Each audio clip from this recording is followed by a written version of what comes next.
Wali Songo itu sebetulnya ada 3 generasi.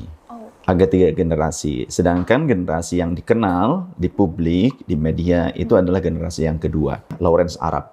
Dia berganti nama menjadi Syekh Al-Majmu'i. Belajar Al-Quran, belajar Islam. Tapi tujuannya untuk menghancurkan Islam dari dalam.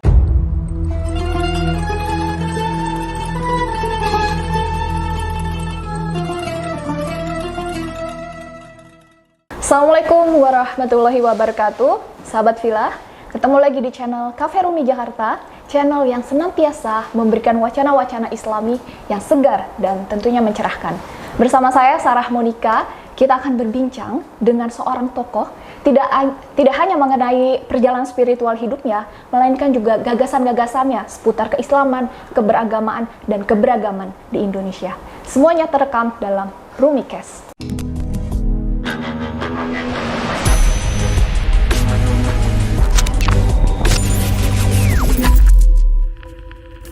Ya, kali ini di studio kita sudah kedatangan seorang tamu spesial. Luar biasa, ini ada Said Saif Alwi Ba'alawi. Assalamualaikum Said. Waalaikumsalam warahmatullahi wabarakatuh. Gimana kabarnya? Alhamdulillah, baik. Sibukannya apa ini sekarang Said? Ya, kebetulan kemarin ketika pandemi, dakwah kebanyakan online. Dakwah dalam negeri dan luar negeri terpending semuanya. Karena regulasi pemerintah dari setiap negara kan memang seperti itu. Ya. Tapi tetap pengajian walaupun online tetap jalan. Harus tetap jalan, meskipun vibes-nya berbeda ya antara yang online dan offline ini. Dan saya isi dengan kholwat juga. Oh wow, kholwatnya tapi online gitu ya? Kalau kholwat nggak ada online. Oke, Said, ini kan pimpinan dari Majelis Ahbabur Rasul di Kerawang ya? Nah, saya ingin sekali nih belajar mengenai Wali Songo dengan Said. Biar teman-teman yang ada di rumah yang menonton acara Rumicast juga bisa lebih tahu, lebih luas wawasannya mengenai apa sebenarnya Wali Songo itu dan sejarah dan kontekstualisasinya di masa kini. Ya, karena infonya nih, saya baca juga di berita-berita bahwa Said Saif Alwi juga salah satu dari keturunan Sunan Gunung Jati gitu. Kalau nggak salah keturunan ke-19 nih. Saya udah nyontek di Google. Saya nyontek di Google. Bener gitu. Alhamdulillah, ya demikian adanya. Jadi sebenarnya bagaimana ini sejarah Wali Songo itu sendiri pertama kali di Nusantara? Wali Songo itu sebetulnya ada 3 generasi. Ada 3 generasi. Sedangkan generasi yang dikenal di publik, di media itu adalah generasi yang kedua. Generasi sebelumnya memang tidak seterkenal generasi yang kedua. Jadi Wali Songo itu adalah Dewan Wali. Sesungguhnya di Indonesia ada lebih dari 9 wali di waktu itu. Di waktu yang bersamaan ada banyak waliullah yang ada di Indonesia. Namun 9 orang ini kalau diistilahkan sebagai Dewan Muftinya. Dewan Mufti, untuk keputusan apa-apa itu semuanya akan berkumpul. Wali-wali tersebut berdiskusi, bermusyawarah, menetapkan sebuah fatwa. Apa yang harus diambil langkah-langkah strategis dalam dakwah mereka. Seperti itu. Ya, berarti kan memang Wali Songo ini semacam majelis atau dewan majelis gitu yang terpilih untuk sebagai penasehat kerajaan gitu, kalau nggak salah kerajaan Demak ya. Karena mereka di abad 15 betul? Betul, sebetulnya di abad 14 itu untuk Wali Songo yang pertama itu sudah ada. Ya, seperti Maulana Malik Ibrahim. Kemudian juga ada Maulana Ibrahim As-Samarqandi, ayah dari Sunan Ampel. Itu berbeda orang tuh. Namun memang ada sebuah kerancuan di masyarakat tentang sejarah dari kedua orang ini seolah-olah satu. Seolah-olah Maulana Malik Ibrahim dengan Maulana Ibrahim As-Samarqandi itu satu orang. Padahal berbeda. Betul. Jadi sehingga kalau memang disamarkan, Maulana Ibrahim As-Samarqandi, ayah Sunan Ampel ini akan hilang seolah-olah dari sejarah. Padahal situsnya apanya ada semuanya. Nah, itu berbeda orang sebetulnya. Nah, ini kurun awal termasuk Syekh Subakir. Syekh Subakir merupakan bagian dari Wali Songo kurun awal. Kurun awal. Jadi kira-kira nih, siapa sih wali yang pertama kali menyebarkan Islam di Indonesia? Sebetulnya sebelum Wali Songo ini, sudah ada generasi-generasi Islam, generasi ulama, kurun awal yang datang ke Indonesia, yaitu generasi sahabat. Generasi sahabat. Mereka melakukan perjalanan melalui jalur sutra. Jalur sutra itu wilayah Arab, Mesopotamia, dan sekitarnya. Kemudian wilayah Nusantara. Nusantara pada saat itu ya dikuasai oleh Majapahit, kemudian juga Sriwijaya, termasuk sampai ke Thailand. Kalau sekarang mungkin juga ada Malaysia, kemudian juga Vietnam. Itu wilayah Nusantara. Dari situ ke Cina. Maka ada situs di mana di Indonesia, di wilayah Aceh, saya pernah ke sana, itu diyakini dan memang turun-temurun ada yang merawatnya di pemakaman umum di kota Aceh, itu pemakaman tua, ada makam sahabat. Juga di bagian wilayah Kesultanan Aceh kalau dulu, kalau sekarang menjadi wilayah Sumatera Utara, namanya daerah Barus. Itu juga ada makbarah sahabat Rasul. Nah ceritanya dari sana, datanglah sekitar 300 orang. Ada 300 orang para sahabat menggunakan kapal laut, kemudian bersandar di Nusantara, di Aceh. Mereka membagi kelompok. Di antaranya ada yang ke Barus, ada yang wafat di Barus. Kemudian melanjutkan perjalanan untuk menuju ke Cina, ternyata singgah dulu di Cirebon. Singgah dulu di Cirebon, karena memang kapalnya itu karam ternyata, bocor. Ketika mereka kapal itu karam, kemudian sambil memesan dan menunggu jadinya kapal yang baru, di antara para sahabat tersebut ada yang kemudian sambil berdakwah, ada yang ke Cianjur, makanya ada situs-situsnya peninggalan para sahabat di sana. Kemudian juga serat-seratnya itu, kalau istilah serat itu manuskrip-manuskrip yang ditinggalkan, itu juga masih ada, ya walaupun berbentuk batu prasasti seperti itu. Nah dari situ ketika sudah selesai dibuatkan kapal pesanan tersebut, mereka melanjutkan perjalanannya ke Cina. Maka di antara dua sahabat Rasul, salah satunya paman Rasul, sahabat Sa'ad bin Abi Waqqas, wafat di Cina, di Xinjiang. Dimakamkan di pelataran Masjid Merah di sana. Jadi memang kurun awal Indonesia itu sudah disentuh oleh kurun para sahabat. Pendakwah-pendakwah Islam kurun awal itu sudah datang ke Indonesia. Maka Indonesia sangat kuat keimanannya, terlebih secara unsur sofistik atau tasawuf, spiritual. Itu Indonesia sudah tertanam sejak lama, sehingga ketika para wali di kurun berikutnya datang ke Indonesia, mereka sudah ada penerimaan yang baik. Karena mereka sudah pernah memahami kultur budaya orang-orang seperti ini ternyata bisa diterima oleh kultur budaya setempat, budaya lokal kita.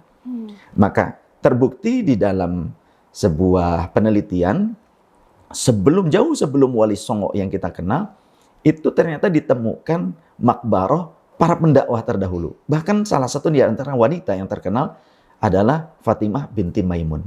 Itu seorang Syarifah Fatimah binti Maimun. Dan di sampingnya itu ada kuburan anak-anaknya, Sayyid Fulan, Sayyid Ali Al-Murtad. Itu ternyata sudah sejak zaman dulu, Sadatul Alawiyin sudah datang ke Indonesia. Dan Wali Songo melanjutkan. Berarti itu kira-kira di abad berapa itu? Berarti pada masa sahabat. Pada masa sahabat. Jika Rasulullah itu di abad ke-6 Masehi, berarti di kisaran itu. Di kisaran itu. Ternyata sudah jauh berabad-abad sebelumnya. Sudah jauh, cuma memang keberhasilan dalam penyebaran yang begitu luas itu pada masa Wali Songo di generasi kedua dan ketiga. Gimana itu? Faktornya itu apa tuh? Karena faktornya, ya oke. Ya, Lanjut, Said. Karena Wali Songo generasi kedua dan ketiga, bahkan yang pertama, dari mulai Wali Songo generasi pertama, kedua, ketiga, itu melalui pendekatan kekeluargaan, asimilasi. Sebelumnya, Al-Imam Maulana Ibrahim As-Samarqandi itu lebih dulu datang dari Samarkand. Samarkand itu berarti wilayah dekat Kazakhstan, salah satu wilayah di Kazakhstan, ya, atau Uzbekistan, nah, wilayah-wilayah itu. Lebih dulu datang ke Champa, karena Raja Champa pada saat itu belum Islam. Akan tetapi beliau Al-Imam Ibrahim As-Samarqandi ini datang ke sana diterima. Karena sifatnya yang luwes, dakwah tidak menjustifikasi, dakwah penuh kelembutan, menghormati adat budaya setempat. Sehingga pada masa raja berikutnya, beliau justru dijadikan penasehat, dan raja berikutnya itu menjadi Islam, beliau akhirnya dijadikan menantu pula. Dan berikutnya beliau menjadi penguasa, menjadi raja di Champa. Setelah beliau menjadi penguasa di Champa, pada saat itu ada invasi dari raja wilayah di Vietnam, invasi ke situ. Maka penguasa-penguasa Islam ini atau keluarga-keluarga kerajaan Islam ini, mereka melanjutkan perjalanan atau pindah hijrah, memang kebiasaan keturunan Rasul seperti itu, hijrah ke wilayah Nusantara. Karena apa? Karena putri dari Raja Champa itu juga dinikahkan dengan Raja Brawijaya V. Oh, raja terakhir Majapahit. Ya, dengan Raja Brawijaya V. Padahal agamanya belum Islam. Ya. Inilah ijtihadnya para wali yang sangat luar biasa. Sehingga Sunan Ampel berikutnya, sebelumnya ayahnya dulu berarti kan, Al-Imam Ibrahim As-Samarqandi datang ke sana. Di wilayah Gesik beliau singgah di situ, kemudian membuka padepokan. Sedangkan berikutnya putra-putranya diantaranya adalah Sunan Ampel, itu melanjutkan dakwah dan mendekat ke Raja Brawijaya. Karena ada bibinya. Bibi dari ibu berarti kan, bibi dari ibu yang menikah dengan Raja Brawijaya. Maka Sunan Ampel diterima, tapi sebelumnya tidak langsung di wilayah Brawijaya, dititipkan ke gubernur gitu ya, gubernur di wilayah Ampel Denta tersebut. Yang kemudian justru ternyata Sunan Ampel menjadi gubernur pertama di Surabaya. Itu tercatat dalam sejarah yang benar-benar valid. Iya. Menarik ya. Sebenarnya kan banyak sekali nih bukti-bukti sejarah dari keberadaan Wali Songo kan, dari prasastinya, dari manuskrip, betul. dari bahkan makam-makamnya yang sering diziarahi. Tapi kenapa nih kemudian sekarang banyak muncul penyangkalan bahwa Wali Songo itu fiktif? Sebetulnya ini ada upaya misionaris. Orang-orang di luar Islam yang ingin menghancurkan Islam itu sendiri. Sekarang Indonesia dulunya, Nusantara ini, basisnya bukan basis agama Islam. Kerajaan-kerajaannya kuat, banyak, menguasai berbagai negara. Akan tapi agamanya yang resmi ada Hindu, ada Buddha. Kemudian ketika berhasilnya Wali Songo mengislamkan Nusantara, dan kultur akidahnya itu Ahlus Sunnah wal Jamaah, juga yang dibawa ajarannya oleh Wali Songo itu adalah thariqah. Semua wali yang datang ke Indonesia menyebarkan Islam ternyata guru-guru thariqah, pengamal thariqah. Keberhasilan ini kemudian ingin ditepis, ingin dihilangkan. Itulah yang kita sebut dalam sejarah Gospel Glory. Bagaimana caranya menghancurkan dominasi Islam di Nusantara? Maka orang-orang Eropa, misionaris Eropa, orang-orang orientalis ingin menghilangkan bukti sejarah. Bukan hanya di Indonesia, di Timur Tengah sendiri, ketika ayah dari kakek saya pernah menjadi salah satu mufti di Masjidil Haram, dulu masih Ahlus Sunnah wal Jamaah.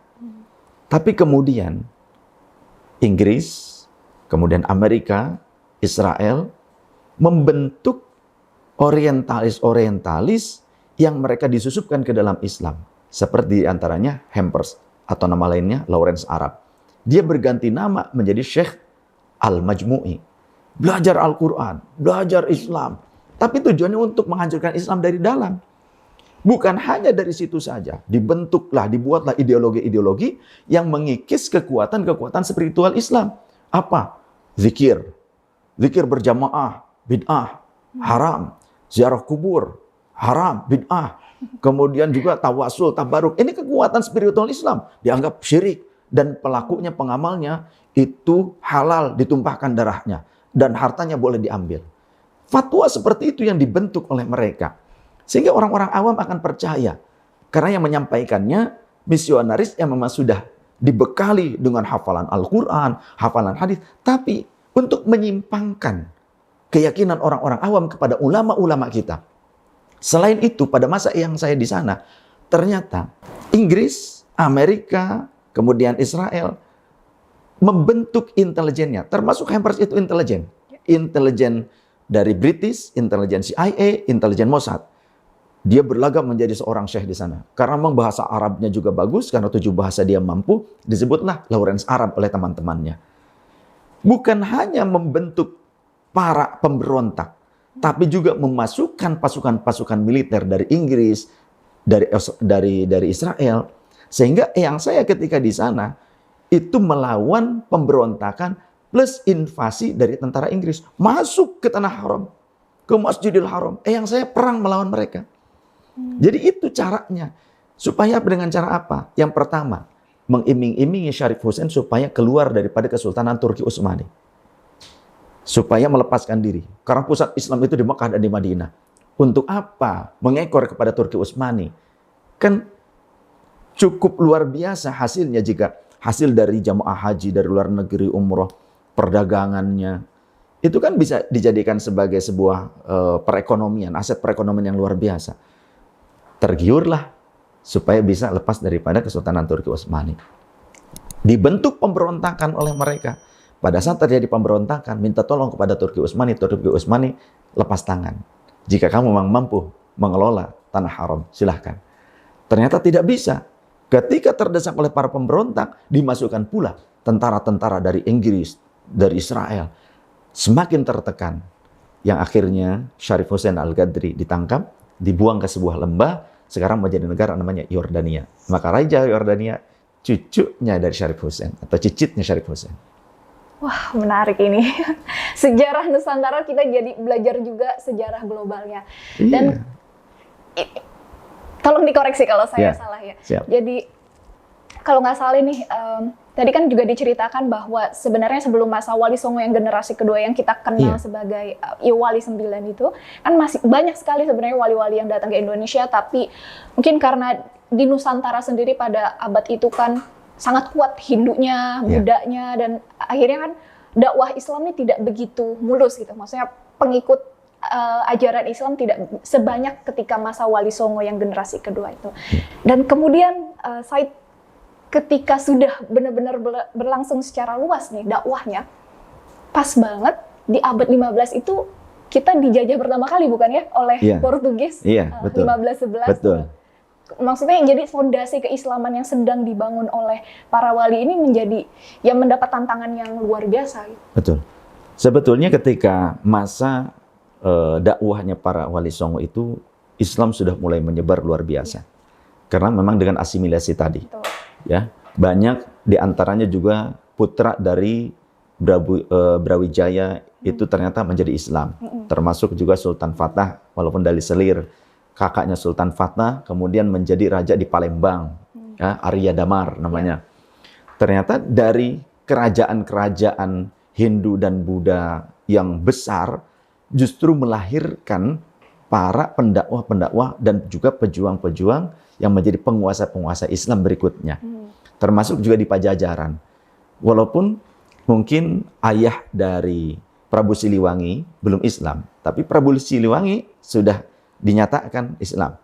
Oh, Islam? Ya, Islam. Pada saat beliau menikah dengan Nyi Subang Larang.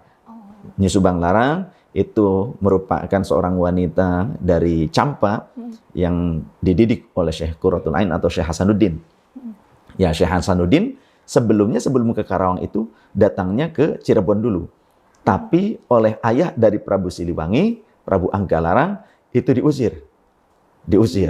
Ternyata jadi 2 tahun sebelum Syekh Nurjati, Syekh Datul Kahfi, itu Syekh Qurra itu sudah lebih dulu datang. Awalnya ke Cirebon dulu. Karena memang di sana ada Sah Bandar di sana. Ada pelabuhan gitu. Terkenal, termasuk di zaman sahabat datang karena memang pelabuhan di Cirebon itu pelabuhan yang cukup besar dikenal sebelum Masehi sekalipun. Ya. Di Indonesia Nusantara itu ada beberapa pelabuhan yang terkenal. Ketika diusir dari sana, Syekh Qurratul Ain berkata, baik saya diusir tidak mengapa, tapi nanti anak-anak Pajajaran akan menjadi ulama yang menyebarkan Islam. Maka beliau kemudian ikut dengan kapal Panglima Cheng Ho. Ya, Panglima Cheng Ho itu sekitar 5 kali ke Nusantara ini datangnya. Termasuk membawa serta Syekh Qurratul Ain, menumpang Syekh Qurratul Ain, dibawalah ke Karawang.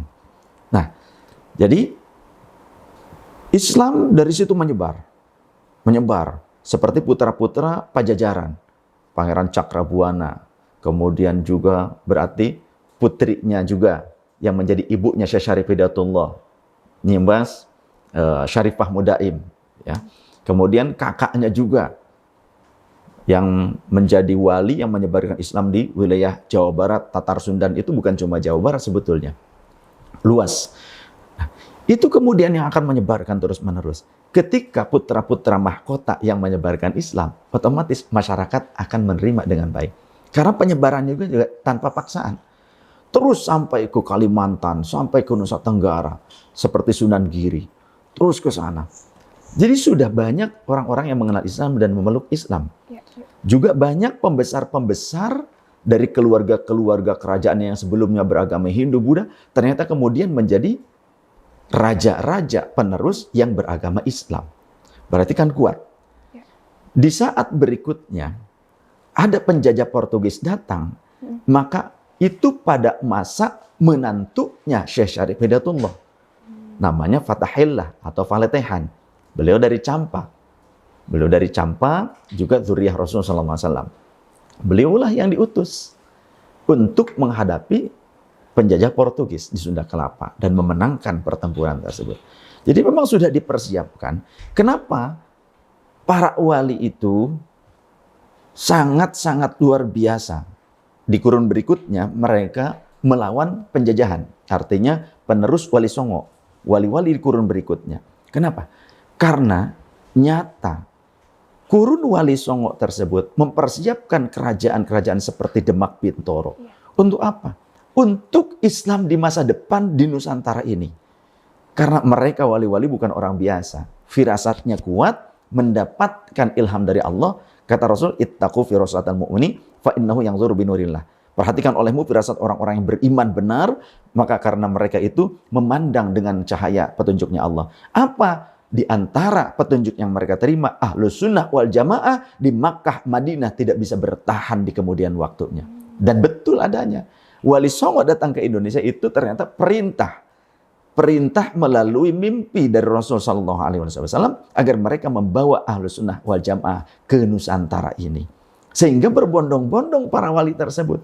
Selain wali yang 9, wali-wali yang lainnya berdatangan. Ada yang dari Baghdad, seperti Sayyid atau Syarif Abdurrahman, Pangeran Panjunan. Itu nyusul Syekh Syarif Hidayatullah. Kemudian Syarif Syam, dari Suriah, dari Damaskus. Namanya Syekh Magelung Sakti. Itu juga datang menyusul Syekh Syarif Hidayatullah. Jadi banyak sekali ulama-ulama di kurun berikutnya, habaib-habaib kurun berikutnya yang berdatangan ke Indonesia untuk belajar kepada Wali Songo dan justru menjadi menantu. Seperti Syarif Abdurrahman Basyaiban, menantunya Syekh Syarif Hidayatullah. Ketika mereka sudah menjadi menantu, otomatis akan ditempatkan di sebuah daerah untuk menjadi Kigeden bahasanya. Kigeden itu kalau bahasa kita mah gubernur, senopati, bupati. Ketika sudah wilayah-wilayah tersebut dikuasai oleh para ulama, dan otomatis pertahanan secara militeristik, tapi di zaman seperti itu sudah terbentuk. Jadi Wali Songo bukan hanya mereka mempertahankan akidah Ahlussunnah wal Jamaah, tapi bagaimana menjadikan Nusantara ini rumah besar Islam Ahlussunnah wal Jamaah yang rahmatan lil alamin. Mana bukti rahmatan lil alamin? Mereka datang tanpa perang. Mereka membawa Islam tanpa menyakiti pemeluk agama yang lain. Bahkan tidak ada satu candi pun yang dirusak oleh Wali Songo tersebut. Kecuali hanya satu candi yang dijadikan masjid di Aceh. Bukan masa Wali Songo, tapi setelah Wali Songo. Itu oleh raja di Aceh. Tapi wilayah-wilayah yang didakwahi oleh Wali Songo, tidak ada satupun candi yang dirusak. Tempat ibadah agama lain, tidak ada yang dihancurkan. Inilah Islam yang rahmatan lil alamin, yang kita kenal istilahnya sekarang sebagai Islam Nusantara. Islam yang ternyata menghormati budaya Nusantara dan menggunakan etika-etika Nusantara. Apa itu? Tepok seliro, saling menghormati satu sama lain. Karena sesungguhnya itu ajaran Rasulullah. Bu'istu bil hanifiyati samah, kata Rasul. Aku diutus dengan membawa agama yang suci bersih dan juga toleran. Rasul tidak pernah memerintahkan kalau perang dengan orang kafir, itu hancurkan kuilnya. Enggak pernah. Inilah ajaran Islam yang rahmatan lil alamin yang Rasulullah ajarkan seperti itu. Sehingga keberhasilan untuk mengislamkan Nusantara itu bukan dengan peperangan, tapi dengan budaya dan asimilasi, pernikahan campuran, sehingga masyarakat setempat menganut ajaran Islam Ahlussunnah wal Jamaah dan mereka meyakininya sebagai sesuatu yang dicintai.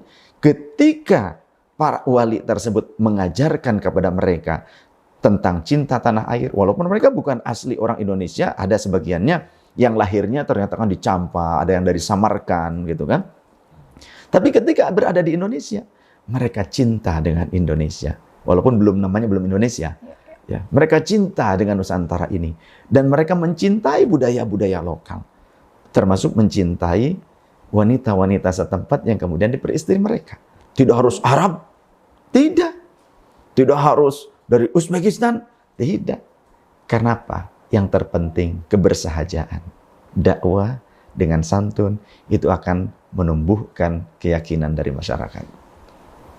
Jadi memang sebenarnya dahsyat ya, cerdasnya wali-wali ini sangat luar biasa gitu. Jadi bukan cuma tentang agama, tentang fikih saja, tapi siasatnya hebat, luar biasa. Maksudnya strategi politiknya dengan menjadi bagian dari kerajaan, menjadi bagian dari penguasa kan menjadi lebih lancar gitu ya dakwahnya. Kedua juga secara strategi budaya merangkul budaya-budaya yang sudah ada, tidak dilarang, tidak dihilangkan, tapi justru dijadikan ini bisa kok diislamkan gitu. Kurang lebih seperti itu ya. Betul, seperti apa? Gamelan. Ya kan? Wayang. Sunan Bonang wayang gitu. Sunan Kalijaga membuat wayang, tapi tidak pandai menjadi dalang. Sunan Kalijaga tuh. Tapi kalau Sunan Bonang pandai. Beliau itu bahkan membuat struktur nada gamelan yang berbeda. Beliau itu merestrukturisasi nada gamelan. Itu Sunan Bonang. Membuat alat tabuh. Dan kita tahu sebuah bangsa yang alat musiknya menggunakan bahan metal, berarti itu adalah bangsa yang besar. Karena apa? Karena berarti bangsa itu memiliki kemampuan ilmu metalurgi yang tinggi. Wah, luar biasa. Iya. Termasuk senjatanya kan keris. Keris tidak dibuat dengan bahan yang simpel, ringan. Tidak. Sulit bahannya. Apa? Batu meteorit. Susah untuk mendapatkannya. Dan ada filosofis tertentu. Gitu. Dan itu juga produk dari para wali ya ternyata ya? Iya, diantaranya. Walaupun memang sebelum para wali juga keris itu sudah digunakan sebagai senjata khas Nusantara ini. Kan UNESCO sudah menetapkan itu. Bukti-bukti sejarah arkeologinya sudah ada. Tapi wali tidak anti dengan keris. Bahkan leluhur saya, kakek moyang saya, Sunan Gunung Jati, salah satu petatah petitih. Jadi ada istilahnya petatah petitih itu wasiat. Wasiat atau ajaran Sunan Gunung Jati lebih daripada 40 wasiat. Salah satunya adalah jagalah pusaka-pusaka oleh kalian. Ya, tadi kan sudah dibahas tuh mengenai bagaimana sebenarnya ajaran-ajaran Wali Songo bisa berakulturasi dan berasimilasi dengan budaya setempat ya. Dan bisa kita lihat juga bukti-buktinya sampai sekarang ada pedalangan atau juga wayang, terus gubahan-gubahan yang dibuat Sunan Bonang dan Sunan Kalijaga termasuk syair lir-lir itu kan ya. Betul. Juga Sunan Giri yang cublek suweng turi putih, tapi bukan turi putih yang didendangkan sama grup Nasir sekarang, bukan. Tapi memang awalnya ada kalimat turi putihnya. Termasuk apakah ini juga kita kan punya budaya selamatan 7 harian, 3 harian. 14 itu bagian dari asimilasi Islam dan kepercayaan lokal ya? Ada fitnah sekarang yang menyatakan tentang doa bersama untuk orang yang telah wafat dari kalangan kaum muslimin di hari ke-3, ke-7, 40, kemudian juga 100, kemudian haul, itu dianggap mengikuti ajaran Hindu atau Buddha. Padahal di dalam ajaran Hindu atau Buddha tidak ada itu. Yang ada istilahnya namanya sadda. Sadda itu, seda lah kalau bahasa kita namanya. Jadi ada sebuah upacara setelah 12 tahun kematian. Setelah 12 tahun kematian ada acara sadda atau sedo. Itu baru memang ajaran di luar Islam. Ya, dari Hindu. Akan tetapi untuk doa yang dihaturkan kepada orang muslim yang telah wafat di hari ketiga, hari ketujuh, 40, 100, itu sebetulnya ada riwayat dari Sayyidina Umar radhiyallahu an. Oh, bagaimana itu? Dari Sayyidina Umar. Begini. As-shadaqatu ba'da dafni. Sedekah setelah penguburan si mayat. Yabqa thawabuha, pahalanya akan tetap mengalir kepada si mayat ila thalathati ayyamin, sampai 3 hari ke depan. Was-shadaqatu fi thalathati, dan sedekah di hari ketiganya, yabqa thawabuha, akan tetap mengalir pahalanya ila sab'ati ayyamin, sampai 7 harinya. Was-shadaqatu fi sabi, dan sedekah pada hari yang ketujuhnya, yabqa ila 25 yaum, sampai ke hari ke-25-nya. Dan sedekah di hari ke-25-nya ila arba'ina, akan sampai ke hari yang ke-40-nya. Was-shadaqatu fi arba'in, dan sedekah di hari yang ke-40-nya, yabqa thawabuha, akan tetap pahalanya ila mi'atin, sampai hari yang ke-100. Istilah kita 100. Was-shadaqah fil mi'ah, dan sedekah pada hari yang ke-100, yabqa thawabuha, akan tetap pahalanya mengalir kepada si mayat ila alfi, sampai hari yang ke-1000 harinya. Was-shadaqatu, atau ila sanatin, bahasa dalam riwayat yang lain dalam sebuah kitab, ila sanatin, sampai ke hari yang ke-setahunnya, atau istilahnya haul. Was-shadaqatu fis sanati, dan sedekah di hari yang ke-setahun dari wafatnya orang mukmin tersebut, yabqa thawabuha, akan tetap pahalanya mengalir kepada si mayat ila alfi amin, sampai 1000 tahun ke depan. Jadi itu merupakan riwayat dari Sayyidina Umar Ibn Khattab radhiyallahu an. Wah, ini harusnya pengetahuan kayak gini harus disebarluaskan. Harus. Cuma sayangnya media sekarang justru seolah-olah kurang sekali mempublikasikan tentang ilmu-ilmu Ahlus Sunnah wal Jamaah. Karena banyak yang menguasai itu orang-orang di luar Ahlus Sunnah wal Jamaah. Ya. Memang dananya besar. Caranya seperti itu mereka. Ya, barangkali sudah ditulis di media, tapi ini ketiban sama berita-berita mungkin seperti lain itu. yang Karena akhirnya nggak ngangkat ya. ketika dana besar, mereka punya software tertentu memang untuk melibas gitu ya. Melibas portal-portal kita. Iya. Jadi kalah ya pemberitaannya. Iya. Karena ini penting sekali, karena pengetahuan sejarah yang bisa menjadi ya validasi kita tidak masalah. Itu bukan sesuatu. Termasuk juga dari riwayat Imam Tawus. Imam Tawus itu min kibarit tabi'in, salah satu pembesar tabi'in. Artinya ulama besar dari kalangan tabi'in, dan beliau pernah berguru pada kurang lebih 50 sahabat. Imam Tawus berkata, sesungguhnya annal mauta, orang yang telah mati itu, yuftanuna fi quburihim, akan diuji, entah itu disiksa atau apa, di dalam kuburnya selama 7 hari. Ya.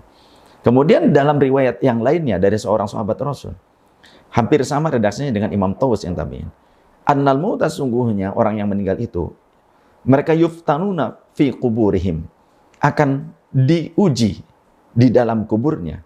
Jika mereka orang mukmin, diujinya 7 hari. Sedangkan jika orang itu adalah orang munafik, maka diujinya 40 hari di dalam kuburnya. Artinya ujian yang paling dahsyat yang saya maksud. Karena memang terlebih yang paling dahsyat itu adalah hari pertama. Hari pertama orang meninggal itu genting perasaannya. Sehingga kata Rasul, al-mayyitu kal-ghariqil mughawwith. Orang yang meninggal itu bagaikan orang sedang timbul tenggelam. Butuh pertolongan dari orang yang hidup. Dengan cara apa? Di antaranya membacakan Al-Quran, kita hadiahkan untuk mereka. Apakah ada di zaman Rasulullah SAW atau para sahabat? Ada di dalam kitab Ar-Ruh. Ar-Ruh ini karya Syekh Ibnul Qayyim Al-Jauziyah, murid Syekh Ibnu Taimiyah, yang dua-duanya notabene merupakan ulama kebanggaan yang digandrungi oleh orang-orang Salafi Wahabi yang anti dengan pembacaan Quran untuk si mayat. Ada di dalam kitab tersebut, saya punya kitabnya. Para sahabat Ansor, idza mata ahaduhum, jika salah seorang di antara mereka wafat, maka ikhtalafu ila qabri akhihi. Mereka akan bergantian datang ke kubur saudara muslimnya tadi, ke kubur sahabat yang telah wafat, yaqra'una indal Qur'an. Mereka akan membacakan Al-Qur'an di samping kubur. Jadi ada dasarnya dari sejarah itu, dan kita tidak mungkin lepas dari sejarah. Jas merah, jangan sekali-kali lupakan sejarah.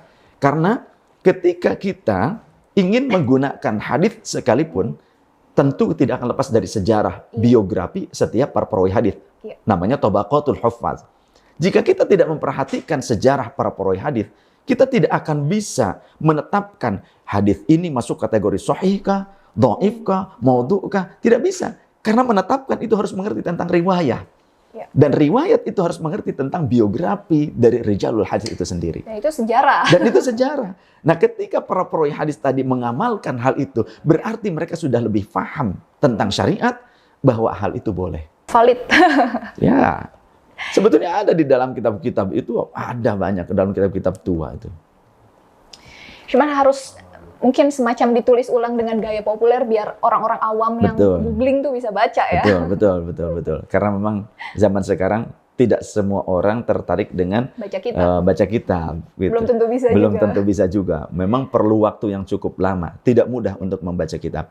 Kalau mungkin kita belajar bahasa Arab atau pernah tinggal di Arab, kalau sebatas tekstual mungkin kita bisa mengartikannya tekstual. Tapi secara substantif itu bisa salah. Karena banyak disiplin ilmu yang harus kita pelajari, harus kita kuasai untuk bisa memahami dalil atau redaksional Quran, hadis atau kitab-kitab para ulama secara substantif. Itu perlu disiplin ilmu yang banyak. Iya, pastinya. Iya, tidak cukup. Makanya kata para ulama ahli hadis, diantaranya kata Imam Ibnu Hajar, hadis itu bisa menyesatkan bagi orang awam. Kalau orang awam mempelajari secara otodidak ilmu hadis, dia bisa menjadi sesat. Itu yang berbicara seorang sultanu ahli hadis, pemimpin, raja, sayyidu ahli hadis. Begitu. Ini juga berkaitan bahwa memang pengetahuan, kita tahu pastinya para wali ini kan memiliki pengetahuan hadis yang sangat luas dan bahkan bisa mengkontekstualisasikannya dengan kehidupan zamannya. Makanya kan dakwah Islam di masa Wali Songo itu bisa begitu masif dan diterima dengan baik.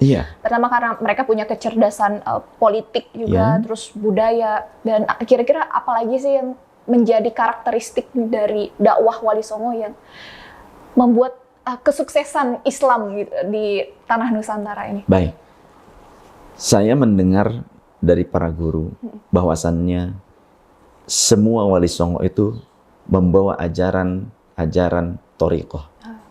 Mereka pengamal thariqah. Apa itu thariqah? Thariqah itu merupakan jalan untuk mengenal Tuhan, mengenal Allah Ta'ala. Dengan cara yang apa? Dengan cara mengenal diri sendiri. Maka kalau kita ingin mengenal Tuhan, kenal terlebih dahulu dengan diri sendiri. Diri ini lemah. Diri ini pasti pernah melakukan kesalahan. Kalau kita mengenal diri kita ini pelaku kesalahan, kita tidak akan mudah menjustifikasi orang. Maka seperti itulah Wali Songo. Beliau berdakwah tidak dengan mudah menjustifikasi orang.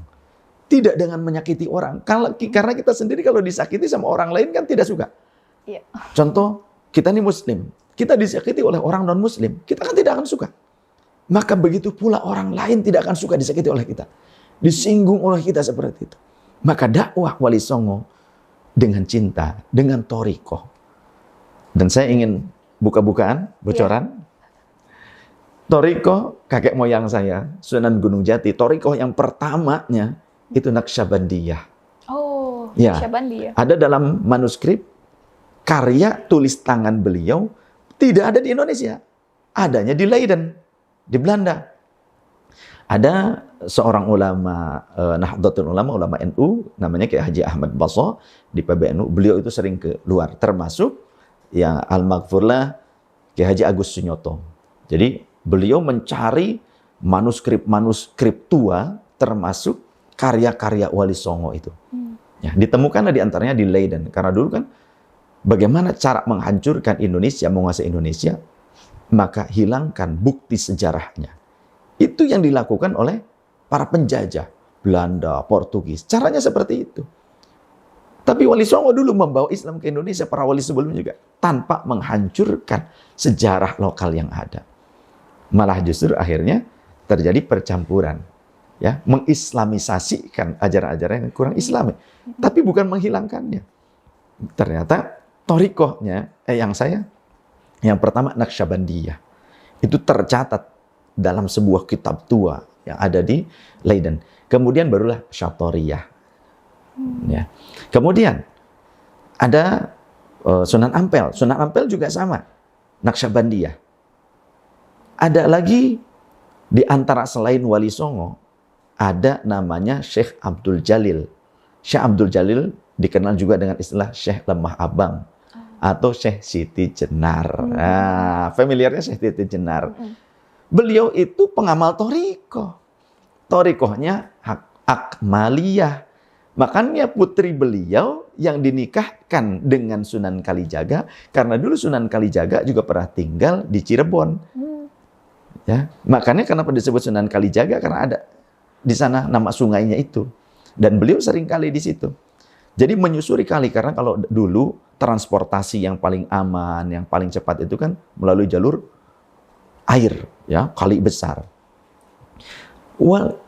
Sunan Kalijaga itu dulu pernah berguru selain ke Syekh Syarifuddin Sunan Gunung Jati, juga berguru ke Syekh Siti Jenar dan bahkan jadi menantunya.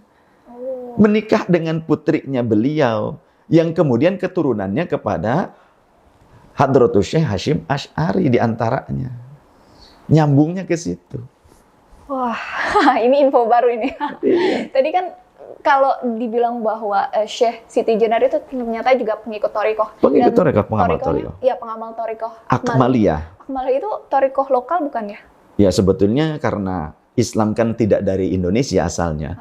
Tentunya juga dari Timur Tengah, dari wilayah sana. Ya, Akmaliyah juga dari sana sama. Jadi dibawa oleh wali-wali tersebut karena memang mereka dari setiap wilayah negeri tempat asal mereka mungkin ada thariqah-thariqah yang lebih marak diamalkan oleh masyarakat setempat. Itu mungkin berbeda-beda. Nah, termasuk juga Syekh Siti Jenar mengamalkan thariqah Akmaliyah. Akmaliyah itu lebih cenderung ke sering uzlah, menyendiri, menyepi, kholwat. Senangnya kholwat kalau Akmaliyah. Dan ada sebuah ajaran dalam thariqah Akmaliyah itu apa? Menghilangkan diri, menyatukan diri dengan Allah. Istilahnya wahdatul wujud. Sesungguhnya wahdatul wujud kalau kita pahami secara terperinci, tidak langsung dikatakan, wah ini murtad syirik, tidak. Para ulama berbeda pendapat itu wajar. Ulama banyak yang lebih menekankan pada syariatnya.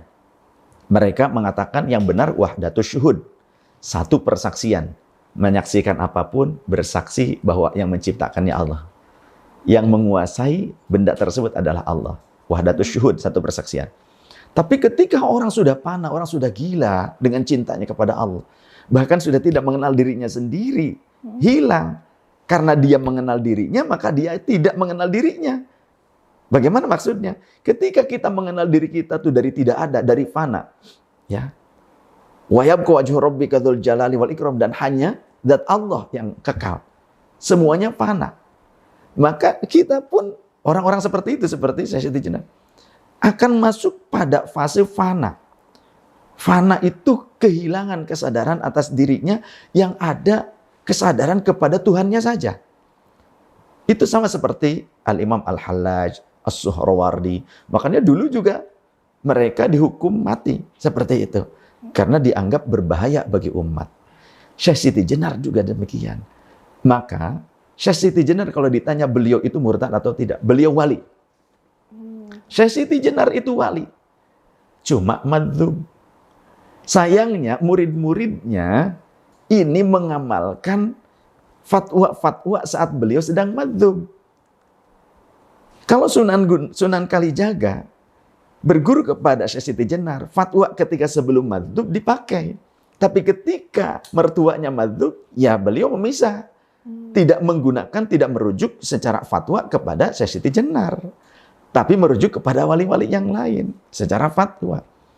Karena Syekh Siti Jenar sedang fana, sedang madzhub. Maka wali madzhab itu ada. Wali madzhab itu mereka kehilangan kesadaran terhadap dirinya saking mereka terus on kepada Allah Subhanahu wa taala. Terus mereka, ya contohnya seperti kita gini, ketika kita tersipu-sipu, kita tergila-gila oleh lawan jenis. Contoh saya laki-laki tergila-gila oleh wanita. Walaupun si rumah wanita itu, untuk mencapai rumah wanita itu kita harus menyeberang sungai. Menyeberang sungai yang dalam. Kita harus renang dulu. Kemudian alirannya deras. Kemudian melewati hutan. Sudah melewati hutan, rumahnya di area pekuburan pula. Ketika harus melewati hal-hal yang seperti itu, karena konsennya kepada kekasih, konsennya kepada yang dicintai, semua rintangan itu dilewati begitu saja, ringan. Walaupun ada dedemit lah, ada apa, gak ambil pusing. Yang dipandangannya dalam dirinya, dalam otaknya itu adalah kekasihnya. Bagaimana jika yang dicintai adalah Allah? Kalau sekelas makhluk saja seperti itu. Wali lebih daripada kesengsremnya, kasmarannya manusia dengan manusia. Wali kasmaran kepada Allah Ta'ala lebih dahsyat. Gitu. Jadi persoalan kenapa beliau dianggap sesat itu karena ada kesalahpahaman sebenarnya. Ada kesalahpahaman sebetulnya. Jadi memang di dalam sejarah tergantung penulisnya gitu kan. Ya, tergantung penulisnya. Andaikan kita merujuk kepada manuskrip-manuskrip yang tua, yang memang pada masa beliau hidup, kemudian generasi selanjutnya yang mendapatkan hikayat tarikh langsung dari orang yang hidup sezaman tersebut, tentu itu lebih otentik. Nah, memang para penjajah itu pinternya, mereka mengambil serat-serat, biasanya serat itu kan tulisan manuskrip-manuskrip itu, bukti-bukti sejarah itu diambil. Sehingga sekarang kalau kita mau mempelajari sejarah leluhur kita harus pergi ke Leiden, kita harus pergi ke Rusia, kita harus pergi ke Inggris. Karena adanya di sana. Termasuk Dwaja. Dwaja itu bendera Pataka lah ya. Pataka, bendera Panji.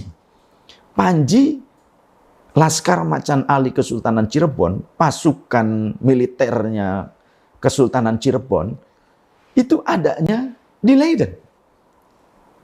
Adanya di Leiden. Dirawat oleh pemerintah Belanda. Karena dulu diambilin.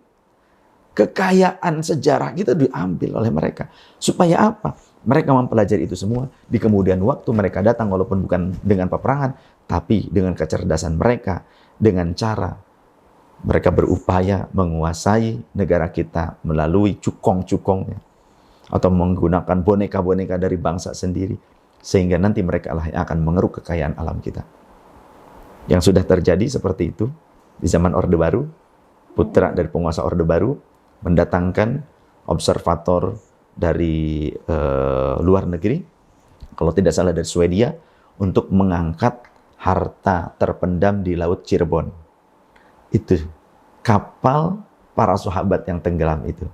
Alhamdulillah didapatkan.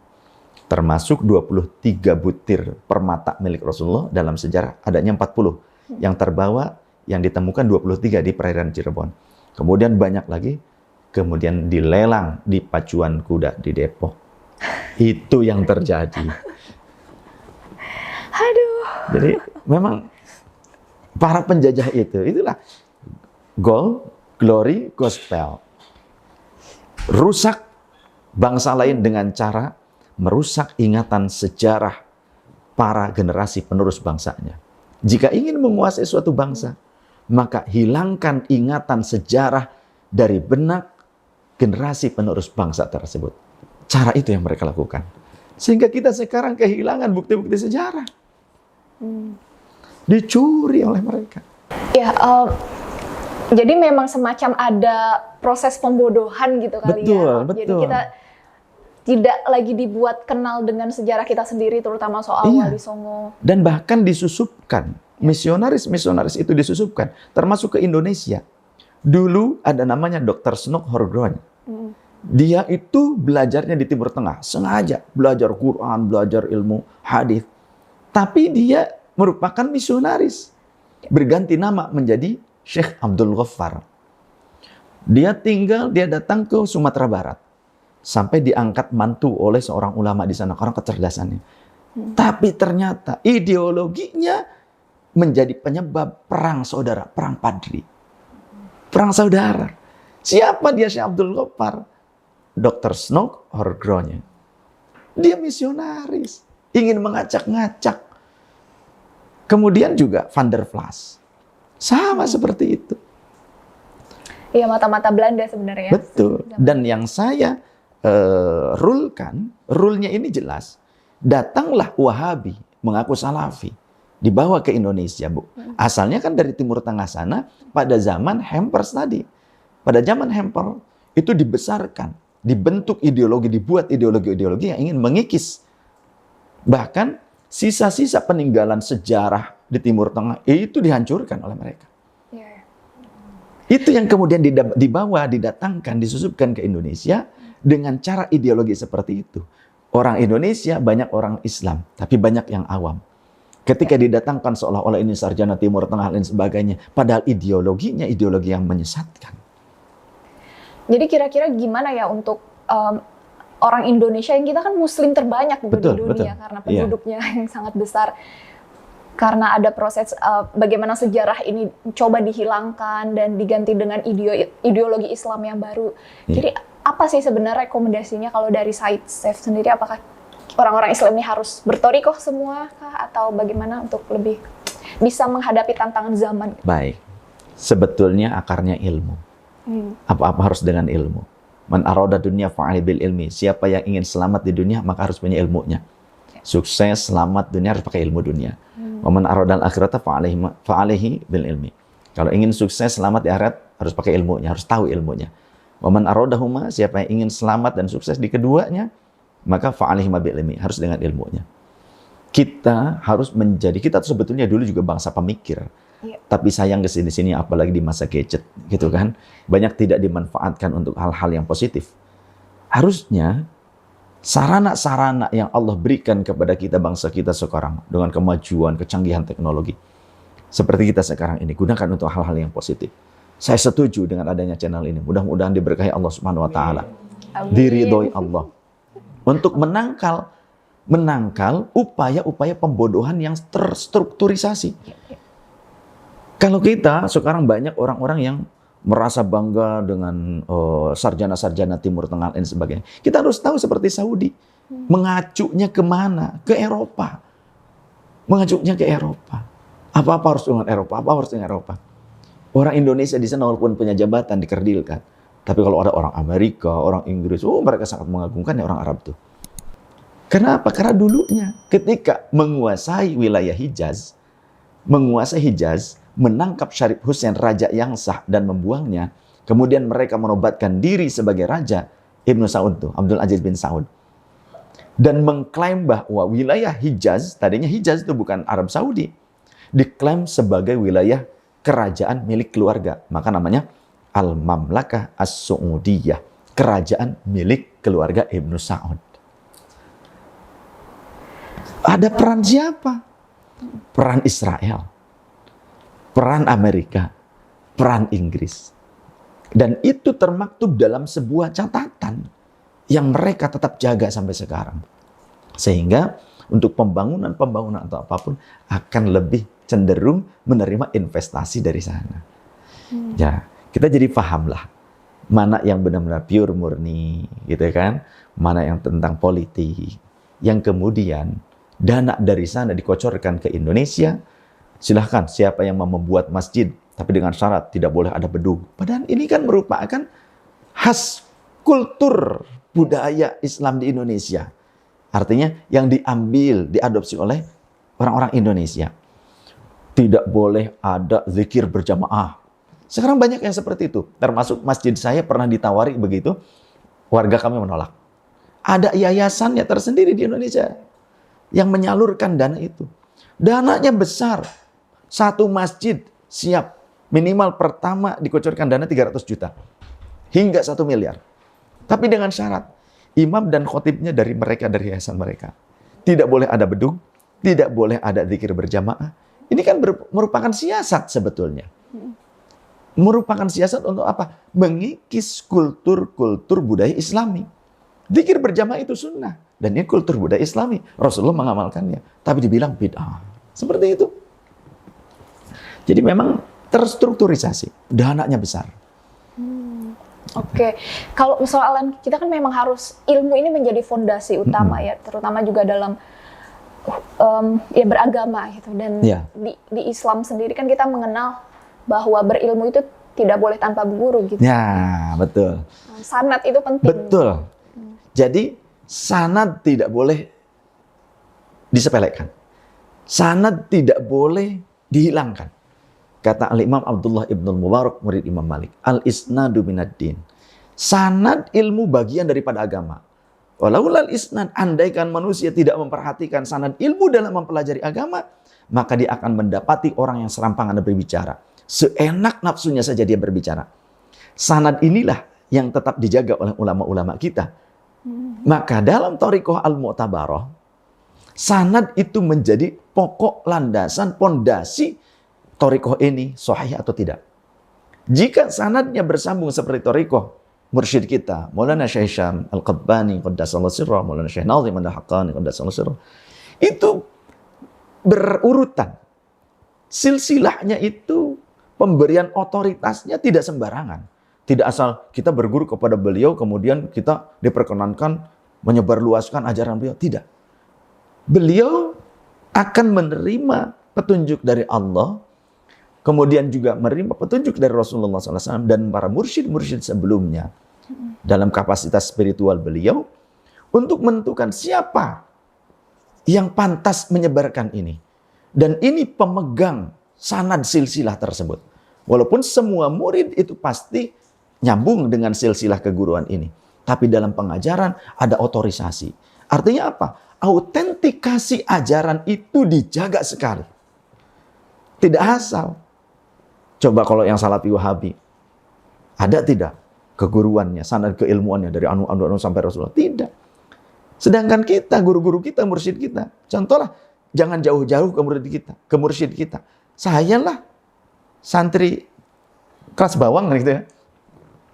Quran saja, saya dari Pak D saya, dari Pak D yang satunya lagi, kemudian dari gurunya Syekh Mustahdi Ambas, kemudian dari guru terus sampai Rasulullah. Itu ada silsilahnya. Kemudian ilmu hadis Sahih Bukhari sampai Imam Bukhari ada silsilahnya. Ngaji di satu guru, nanti ada cabang-cabang ke atasnya, ngerucut lagi ke Imam Bukhari. Itu semua terjaga. Thariqah kita Naqsyabandiyatil Aliyah juga terus bersambung hingga Rasulullah SAW. Tercatat. Tidak boleh kita meninggalkan sanad. Karena apa? Orang yang mengerti kalamullah, yaitu Rasulullah. Betul kan? Ya. Selain Rasulullah tidak mengerti kalamullah jika tidak ditransfer. Jika tidak ditransliterasikan oleh Rasul bahasa Tuhan itu. Karena bahasa wahyu itu bukan tulisan. Iqra, bacalah, bukan membaca tulisan. Huruf, suara, bukan. Bahkan awal-awal Rasulullah menerima wahyu itu, kata Rasulullah, seperti angin yang bertiup kencang dan seperti suara gemerincing lonceng yang sangat dahsyat yang membuat aku bergetar. Sehingga kan menggigil di awal-awal. Ketika menggigil, berselimut, turun ayat, ya ayyuhal muddathir, qum fa'anzir. Gitu. Jadi Iqra yang dimaksud oleh Allah melalui Jibril kepada Rasulullah, apakah membaca tulisan? Bukan. Tapi taharrak, bergerak. Fahami. Fahami, bergeraklah. Pahami ini, ayat-ayat kauniyah. Fahami. Petunjuk dari Allah. Ayatun min ayatillah. Seperti itu. Maka, yang mengerti Al-Quran hanya Rasulullah, lantas kita dari siapa kalau tidak melalui Rasulullah? Siapa yang mengerti Rasulullah? Siapa yang mengerti ajaran Rasulullah? Maka para sahabat. Siapa yang paling mengerti ajaran sahabat? Tabi'in. Siapa yang lebih mengerti tentang ajaran tabi'in? Atba'ut tabi'in. Siapa yang lebih mengerti tentang ajaran atba'ut tabi'in? Murid-muridnya para ulama. Cendekiawan di masa berikutnya. Siapa lebih mengerti tentang beliau? Cendekiawan di masa berikutnya. Maka terus-menerus. Jadi kalau ada, bahkan dikatakan seorang doktor lah, Timur Tengah, sarjana, ustadz, yang mengatakan atau syekh, kita tidak perlu kiai. Kita tidak perlu guru. Guru kita, kiai kita, Muhammad Rasulullah SAW. Begitu katanya. Kapan ketemu Rasulullahnya? Yeah. Maka transfer ilmu ini perlu jalur, ibaratkan listrik. Kita tidak mungkin mengerti tentang cahaya, tidak akan menyaksikan cahaya dari lampu ini kalau tidak ada jalur kabel yang mengalirkan daya listrik dari pembangkit. Maka sanad silsilah juga seperti itu. Tidak mungkin kita akan terang benderang tentang sebuah syariat jika tanpa adanya jalur kemursidan, jalur guru. Karena pemahaman secara kontekstual atau substantif atau maqasidus syariah itu hanya bisa didapatkan secara bermusalsalah, bersilsilah. Oke, jadi kalau dalam keilmuan sendiri ini ada silsilahnya, dan namanya sanad, dan dalam secara keturunan ada juga silsilahnya, dan itu namanya nasab. Saya mau ke sana nih, karena Saif Alwi kan sebagai nasabnya sampai ke Syekh, sampai ke Sunan Gunung Jati. Begitu kan? Insya Allah, yang ke-19. Iya, ke-19. Alhamdulillah. Dan apakah kemudian ini kan pasti ada catatan secara tertulisnya. Betul. Bisa menjadi bukti sejarah juga bahwa memang Wali Songo itu nyata, ya kan? Betul. Dan kita tahu secara rahasia umum bahwa para sunan, para wali-wali ini memiliki karomah tertentu karena mereka sebagai kekasih Tuhan. Apakah ini juga menurun kepada anak cucunya Said Saif? Yang pertama saya ingin membahas tentang otentikasi silsilah Wali Songo, ya. Dalam hal ini kakek buyut saya terutama itu Sunan Gunung Jati. Di sini ada sebuah kitab yang memang karya seorang mufti dari Tahrim, dari Hadramaut. Ini dikarang sekitar 120 tahun yang lalu. Beliau berkeliling ke berbagai negara termasuk ke Indonesia. Ini karya Al-Allamah As-Sayyid Syarif Al-Habib Abdurrahman bin Muhammad bin Hussein Al-Mashhur. Ini ahli sejarah dan munsib. Munsib itu ulama yang dipercaya sebagai ahli nasab, pencatat nasab. Beliau datang ke Indonesia, ke Ampel, kemudian ke Cirebon, ke Palembang, ke kesultanan-kesultanan terutama. Nah, di sini ini masih otentik, artinya masih berbahasa Arab asli.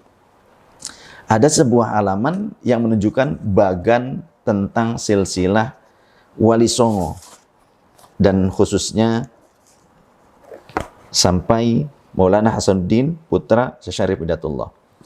Di sini nama Rasul sallallahu alaihi wasallam Muhammad bin Abdullah sallallahu alaihi wasallam, Sayyidah Fatimah putrinya beliau, Sayyiduna Ali karramallahu wajhahu al-Murtada, kemudian berputra Sayyiduna Husain As-Sibti. Punya putra Sayyidina Ali Zainal Abidin, berputra Al-Imam Muhammad Al-Baqir, berputra Al-Imam Ja'far As-Sadiq, berputra Al-Imam Ali Al-Uraidi, berputra Al-Imam Muhammad An-Naqib, berputra Al-Imam Ali An-Naqib atau Isa An-Naqib, mohon maaf, Isa An-Naqib, berputra Al-Imam Ahmad Al-Muhajir ilallah, berputra Al-Imam Ubaidillah, berputra Sayyid Alwi, berputra Sayyid Muhammad Sahibul Minbad, berputra Sayyid Alawi Ats-Tsani, berputra Sayyid Ali Khalid Qasam, berputra Sayyid Muhammad Sahib Birmat, yang ini berputra Sayyid Alawi. Jadi yang tadi Sayyid Muhammad, bukan Muhammad Sahib Birmat, yang Sahib Birmat yang ini berputra Sayyid Alawi lagi, berputra Amir Abdul Malik. Nah, Amir Abdul Malik ini aslinya dari Hadramaut, kemudian hijrah ke Nasirabad, India, dan menikah dengan keluarga Kesultanan Nasirabad. Maka beliau diberikan gelar Khan. Karena Nasirabad adalah negara Islam dan banyak ulamanya mengerti ini adalah keturunan Rasulullah SAW dari Hadramaut, dari Sadatul Alawiyin yang dimuliakan, maka diberikan gelar Azmat pakai tak taknif, itu dengan bahasa Urdu, artinya dari keluarga yang mulia. Khan, beliau dimasukkan ke dalam keluarga Kesultanan Nasirabad. Jadi Azmat Khan, Amir Abdul Malik Azmat Khan. Berputra Amir Abdullah Azmat Khan, berputra Said Ahmad Shah Jalal, berputra Maulana Jamaluddin Akbar Hussein, berputra Sayyidina Ali Nuruddin, berputra Maulana Umdatuddin Abdullah, ayah dari Maulana Syarif Hidayatullah. Berarti berputra Syarif Hidayatullah, nama aslinya Hidayatullah. Syarif itu gelar. Gelar Sayyid, kalau keturunan Rasul awalnya digelari Sayyid. Tapi kemudian waktu ada istilah yang disematkan namanya Syarif, karena bagi siapa? Bagi keturunan Rasul yang biasanya menduduki jabatan-jabatan di kerajaan. Ya, jadi pembesar-pembesar. Itu digelari Syarif. Syarif Hidayatullah punya putra Maulana Hasanuddin Banten. Ini diakui dan dicatat oleh Mufti Tarim. Kitab ini dibuat 120 tahun yang lalu, dicatat oleh beliaunya maksudnya. Ini sudah kopian. Ini cetakan berikutnya. Jadi beliau datang langsung ke Nusantara, langsung mencatat, datang ya secara otentik melihat manuskrip-manuskripnya. Nah, begitu pula Wali Songo. Wali Songo ada ketersambungan. Mereka itu masih kerabat sebetulnya. Ada hubungan kekerabatan.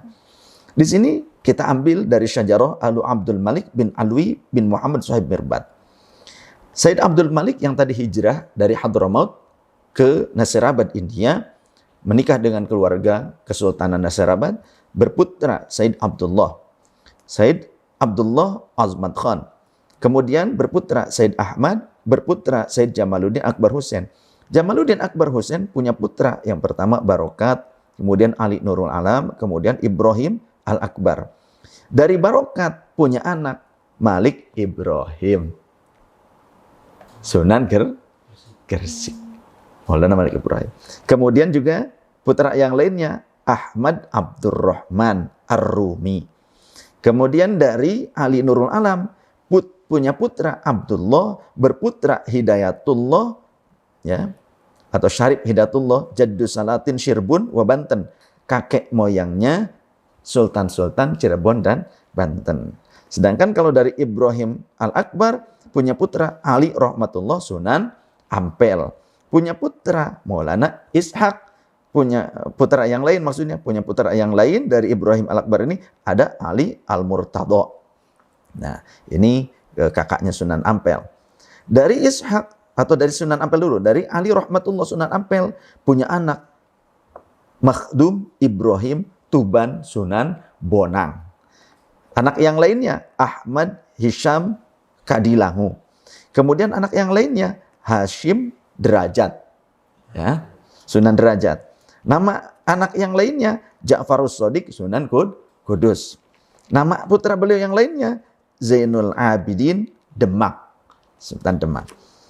Nah, kalau dari Ishak punya putra Muhammad Ainal Yakin Sunan Giri. Dari Sunan Giri punya putra Ibrahim Ali Darmakusuma. Dan nyambung terus. Masih banyak. Bukan hanya kitab ini saja yang menjadi landasan di mana kenyataannya Wali Songo merupakan Ahlul Bait Rasul sallallahu alaihi wasallam. Semua Wali Songo Ahlul Bait Rasul sallallahu alaihi wasallam. Termasuk kurun berikutnya seperti Fatahillah, Faletehan, ya. Itu menantunya Syarif Hidayatullah. Itu juga dzurriyyah Rasul sallallahu alaihi wasallam. Syekh Qurratul Ain dzurriyyah Rasul juga. Apalagi Syekh Syarif, namanya juga sudah Syarif, namanya Hidayatullah, gelar Syarif. Beliau itu merupakan dzurriyyah Rasul sallallahu alaihi wasallam. Memang ada yang diperdebatkan siapa? Sunan Kalijaga. Ya. Ya. Itu benar lokal Indonesia bagaimana? Nah, sebetulnya walaupun lahir di Indonesia, tetap saja darahnya darah dari sana, keturunan sana. Ada dua versi. Yang satu menyatakan Sunan Kalijaga masih ada kekerabatan dengan Wali Songo yang lain dan jalur laki-lakinya sampai kepada Rasul sallallahu alaihi wasallam. Artinya sebagian daripada Sayyidul Awin. Ya. Tapi kalau menurut ada sebuah buku yang boleh teman-teman juga miliki, ini sangat bagus, luar biasa. Hasil kajian yang sangat detail, Atlas Wali Songo. Karya Ki Haji Agus Sunyoto Al-Maghfurlah. Ini orang yang sangat berjasa ini. Di dalam karya beliau, Ki Agus Sunyoto ini, ada silsilah Sunan Kalijaga. Sunan Kalijaga dalam sebuah manuskrip, ada beberapa manuskrip, serat-serat yang zaman dulu, dinyatakan itu dari Sayyiduna Abdul Muttalib berputra Sayyidina Abbas dari pamannya Rasul. Oh. Jalurnya dari paman Rasul. Ya tetap masih Ahlul Bait karena dari Bani Hashim dan Bani Muthalib. Bani Hashim dan Bani Muthalib dari keturunan pamannya Rasul, kakeknya Rasul, walaupun tidak dari keturunan Rasul, tetap itu Ahlul Bait Rasul. Sayyidina Abbas berputra Abdul Wahid. Abdul Wahid berputra Mudzakir. Berputra Abdullah. Berputra Kharmiyah. Berputra Mubarak. Berputra Abdullah. Berputra Madra'uf. Berputra Arifin. Berputra Hasanuddin. Berputra Jamal. Berputra Ahmad. Berputra Abdullah. Berputra Abbas. Berputra Qauramis. Berputra Abdurrahim atau Arya Teja, Bupati Tuban. Berputra Tejalaku atau Bupati Majapahit, berputra Lembu Kusuma atau Bupati Tuban, berputra Tumenggung Wilatikta atau Bupati Tuban, berputra Raden Mas Said atau Sunan Kalijogo atau Lokajaya. Tadi kan Said Saif itu udah cerita mengenai sanad ya, silsilah keilmuan dan juga nasab nih, silsilah generasi kan sampai ke Rasulullah. Dan memang penting sekali untuk mengetahui ini ya sebenarnya soal sanad. Terus juga bahwa sanad-sanad yang ke Rasulullah termasuk yang dimiliki oleh para sunan dan para wali ini kan dianggap memiliki karomah gitu ya. Ya. Gimana sih sebenarnya karomah itu? Karomah itu kan sebetulnya pemberian dari Allah Subhanahu wa taala dan tidak akan mungkin muncul dari para wali tersebut tanpa izin Allah Subhanahu wa taala. Ya. Itu karena Allah sudah mencintai mereka. Dalam hadits qudsi kata Allah, "Idza ahbabtu, jika aku mencintai hambaku, kuntu sam'ahul ladzi yasma'u bih." Aku akan menjadi pendengarannya di mana ia mampu mendengar sesuatu yang tidak bisa dengar oleh telinga umumnya. Wa basarul ladzi yubsiru bih. Dan aku akan menjadi pandangan matanya di mana ia mampu memandang sesuatu yang tidak bisa dipandang oleh mata pada umumnya. Wa yadahul lati yabtishu biha. Dan aku akan menjadi lengannya di mana ia mampu melakukan sesuatu yang tidak bisa dilakukan oleh tangan pada umumnya. Wa rijlahul lati yamshi biha. Dan aku akan menjadi langkah kakinya di mana dia mampu melakukan sebuah perjalanan yang tidak bisa dilakukan oleh perjalanan kaki pada umumnya. Wa idza sa'alani la u'tiyannahu. Jika dia meminta kepadaku maka pasti aku akan memberikannya. Wa idza sta'adani, dan jika ia meminta perlindungan kepadaku, la u'idannahu, maka aku pasti akan melindunginya. Jadi itu janji Allah. Ketika kekasihnya Allah membutuhkan sesuatu, terutama dalam dakwah, karena dakwah mereka bukan tujuan untuk memperkaya diri. Dakwahnya para wali adalah untuk mengagungkan Allah supaya umat ini yang tidak paham kepada Allah, tidak kenal kepada Allah menjadi paham. Namanya murabbi gitu kan. Orang yang mengenalkan kepada Allah Subhanahu wa taala. Di antara karomah-karomahnya memang banyak sekali. Di antaranya bisa berpindah tempat dengan sangat cepat. Ini jangankan sekelas Wali Songo Sunan Gunung Jati yang dulu. Saya mendapatkan hikayat dari antaranya Kiai Haji Abdul Qadir, itu mertua Pak De saya. Beliau pernah berguru kepada eyang saya, ayah dari kakek saya ketika beliau masih kecil. Itu eyang tuh sering, dan ini hikayat ini masyhur. Eyang saya tuh kalau beres ngajar ngaji, kalau ingat dengan wali mana, ulama mana, entah yang masih hidup atau yang telah wafat, ngajak santri-santrinya, ayo di belakang, pegangan. Merem, semuanya harus merem. Gak lama suruh melek, buka mata. Itu sudah ada di lain provinsi. Itu eyang saya. Ayah kakek saya yang pernah menjadi mufti di Masjidil Haram. Ketika pulang ke Indonesia, beliau seperti itu. Nah, apalagi wali-wali Songo. Kurun-kurun di masa pada saat itu, karomah oleh Allah tentunya diberikan, disematkan kepada para wali untuk memperlancar dakwah mereka. Untuk misi mereka supaya mudah. Seperti di masa tidak adanya air, sulit air, kemarau. Para wali itu dengan mudah menancapkan tongkatnya saja di satu tempat. Tancapkan, memancarlah air pada saat itu. Dan tidak ada hentinya. Sampai sekarang. Orang-orang di saat itu yang mereka penyembah nenek moyang, penyembah dedemit, penyembah berhala, akhirnya tunduk menjadi murid mereka.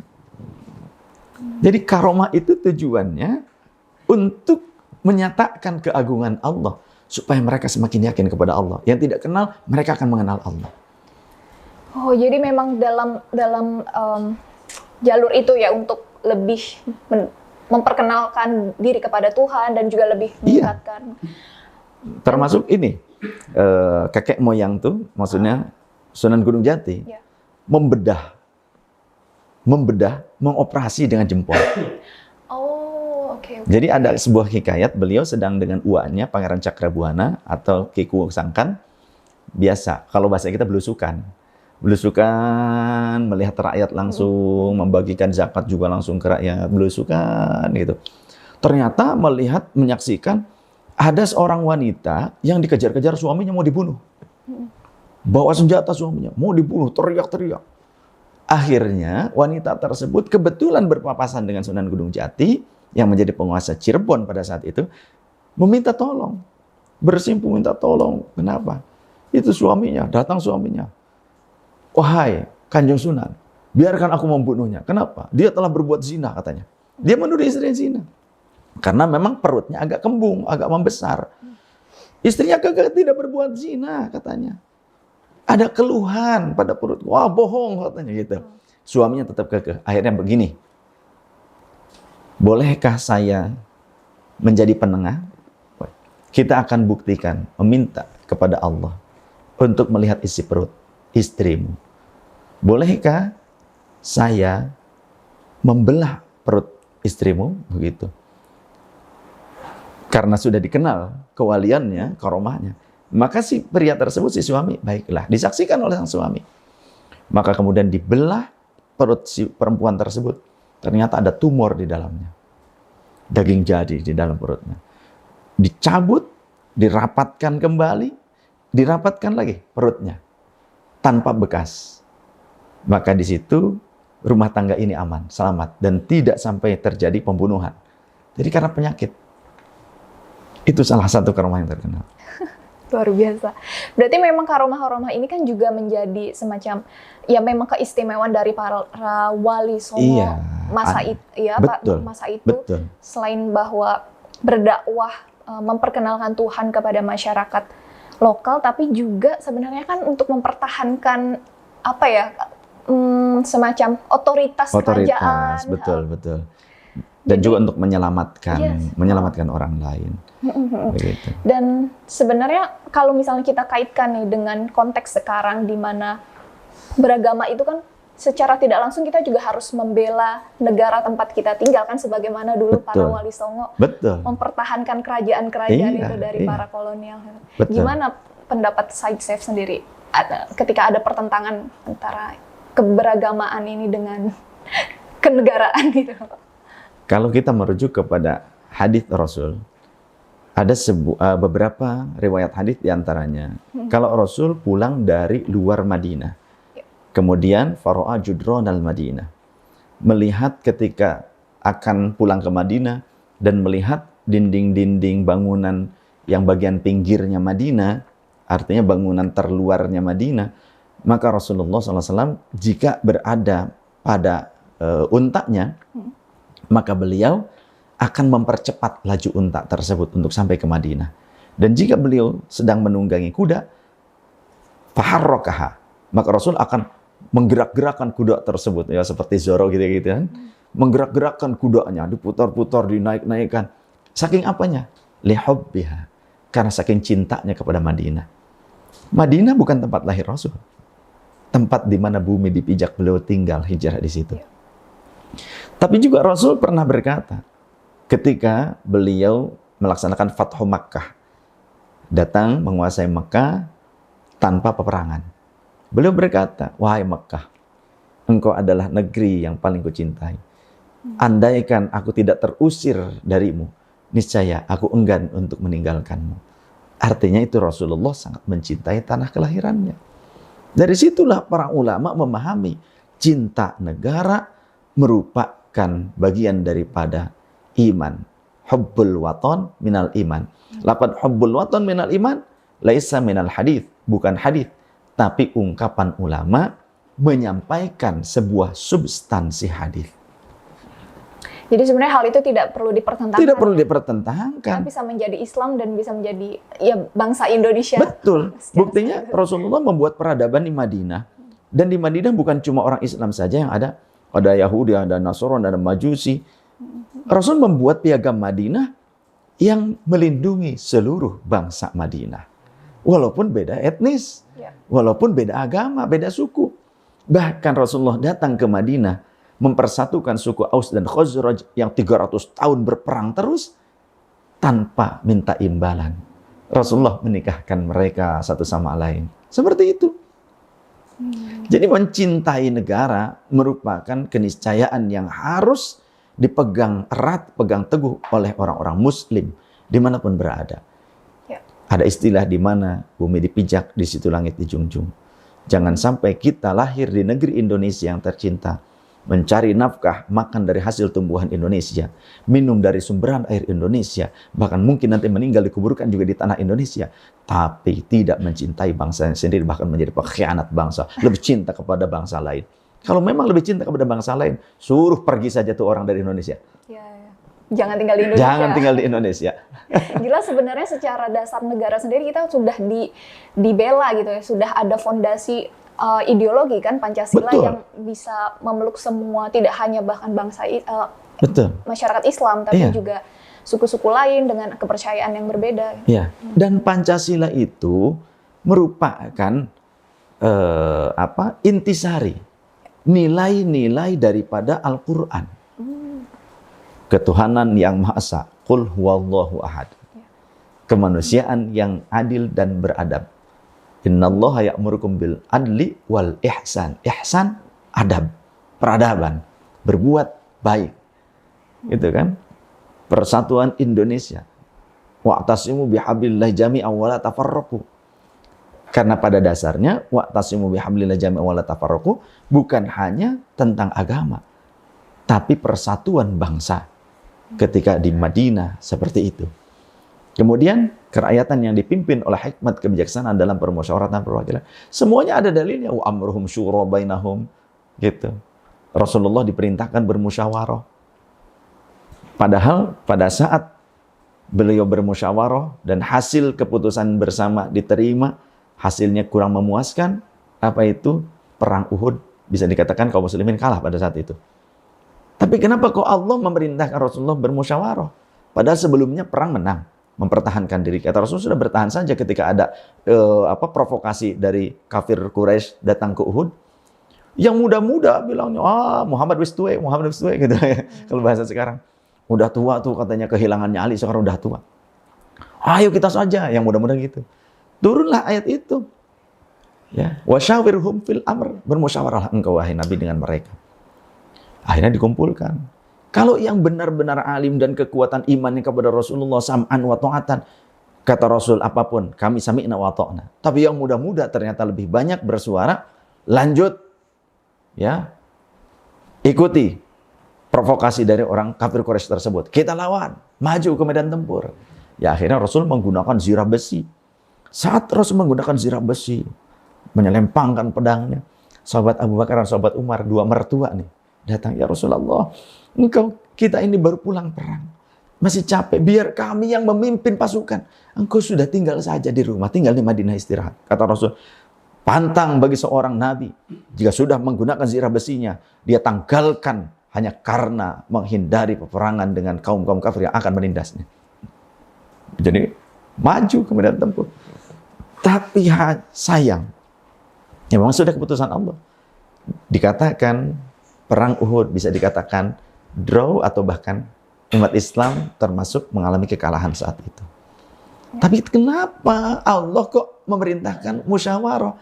Sesungguhnya Allah ingin memberikan sebuah modal yang terbaik, bekal yang terbaik untuk umat Rasulullah kelak sepeninggal Rasul. Tidak ada lagi yang menerima wahyu, tidak ada nabi, tidak ada rasul. Siapa yang mau dijadikan acuan? Masing-masing semua merasa dirinya paling benar. Maka musyawarah itulah yang menjadi acuan bagi umat. Entah kamu senang ataupun tidak, hasil bersama terima, termasuk pilpres.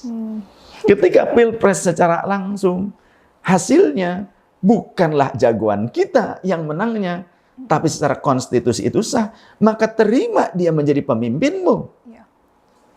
Karena andaikan orang yang kita jagokan itu yang menang, maka orang lain yang tidak memilihnya juga kita berharap mereka juga taat, patuh, dan menghormati jagoan kita. Ya. Terlebih jika nyatanya di Indonesia, orang yang berkompetisi sekarang sudah kerja bareng, tapi banyak orang yang belum move on di bawahnya. Kenapa? Nafsu. Nafsu. Bahkan mengulamakan yang bukan ulama, dan meniadakan kredibilitas ulama yang memang nyata ulama, jika beda pilihan politik. Itu di Indonesia kejadian. Padahal sudah jelas ya bahwa beriman itu juga kita harus hormat terhadap konstitusi. Iya, betul. Bahkan kata Rasulullah, man ahana sultana ahanahullah. Siapa yang menghina pemimpinnya, bahkan pemimpin yang terdekat dengan kita di masyarakat RT, kita ngejek Pak RT, Allah akan menghinakan kita. Begitu. Kewajiban. Kata Rasul, fi usrika wa yusrika. Ketika kamu senang ataupun dalam keadaan tidak senang dengan kebijakannya, tetap taat. Tetap. Gitu. Kecuali dalam maksiat. Kalau bukan maksiat, ya wajib taat hukumnya. Nah, kira-kira nih, pesan terpenting apa dari Said Seif kepada kalangan muda yang tengah menonton Rumikes kali ini biar bisa lebih mengamalkan, pertama kan tadi sudah diperkenalkan bagaimana sejarah Wali Songo, bagaimana kemudian pengamalannya dalam kehidupan saat ini, apa yang bisa kami petik nih? Baik, sahabat-sahabatku, Rumi Channel yang dirahmati Allah Subhanahu wa taala. Kata kunci yang paling penting untuk para milenial, jangan salah guru.